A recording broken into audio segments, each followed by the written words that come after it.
সড়ক মহাসড়কের আরও তথ্য জানাতে এই মুহূর্তে গাজীপুরের চৌরাস্তায় আছেন সহকর্মী মেহেদী হাসান। সরাসরি যাব তার কাছে। মেহেদী,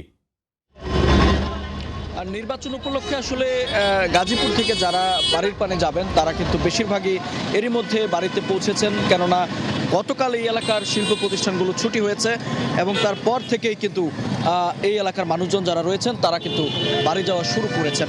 এবং সেটি যদি ধরতে সেই হিসেব অনুযায়ী কিন্তু অর্থাৎ প্রায় একদিন পেরিয়েছে মানুষের এই ঘরমুখো মানুষের এই বাড়ি ফেরার সময়।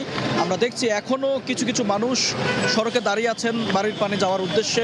তারা যেটি বলছেন, দিনভর কিছুটা বাড়তি ভাড়ার অভিযোগ করেছেন, তারপর সন্ধ্যা নামার সাথে সাথে কিন্তু এর আগেই কিছুটা স্বস্তির বার্তায় তাদের কাছে এসেছে। তারা যেটি বলছেন যে এখানে কিছুটা ভাড়া কিন্তু কমে এসেছে, কেননা অতিরিক্ত যে যাত্রীর চাপ সেটি কিন্তু কমেছে। তবে আমরা যেমনটা দেখছি যে আসলে ভ্যানে করে, অটোতে করে, রিকশায় করে কিন্তু সাধারণ মানুষ বাড়ির দিকে যাচ্ছেন এবং এবং এখানকার যে বাড়তি ভাড়ার অভিযোগ সেটি কিন্তু করছেন সাধারণ মানুষ, এখনও করছেন। তবে কেননা এখন পর্যন্ত ঢাকা থেকে যেই বাসগুলো ছেড়ে আসছে সেগুলো কিন্তু